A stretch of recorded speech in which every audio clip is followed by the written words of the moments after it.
We're still in negotiations, we're still talking. I'm sure the club will make an announcement, within the next week or so, what they're going to do, but nothing is been put down 100% yet, but I'm hoping that I'm going to be in charge next season. Well, when did you last speak to? What were the talks like? Well, regarding myself? Yeah. I haven't spoke to them regarding myself for a good week or two now. In depth. We've brushed on it. We brush on it. Periodically. But as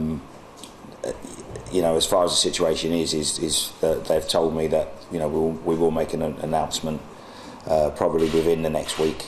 And then, like I said, I'm hoping it's going to be me. You said you hope it will be you. Do you believe you will be the head coach this club next season? Do I believe that? As much as football will allow it.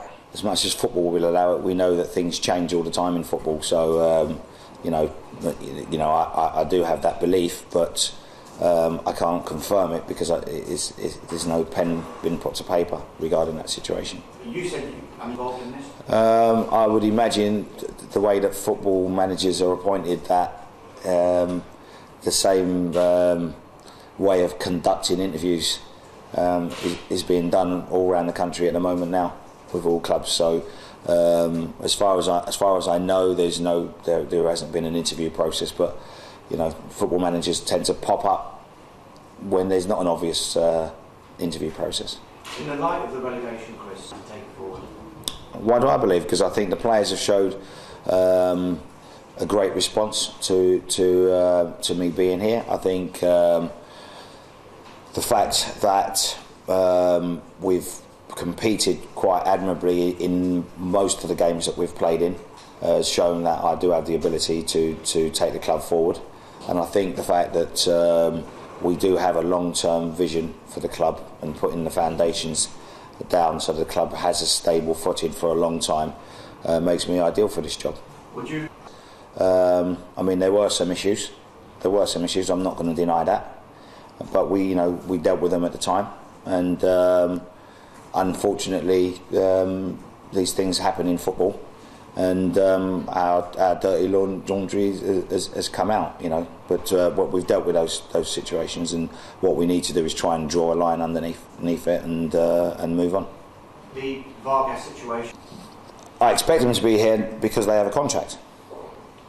Do I want them to be here? I want them to be here if they're fit and ready to play. That's how I look at those two players. And has the problem with them been purely a fitness issue? Purely a fitness issue that they're not available to be picked. They're not able to take the field. I think over the course of a season you can't actually pinpoint players and say, right, it's because of you that we've been relegated. I think that when you have a limited squad to be picking from, that always contributes to any negative period you have in the season, because you have to play players that maybe off form or maybe playing with injuries but maybe you wouldn't have picked if you had a broader squad to choose from.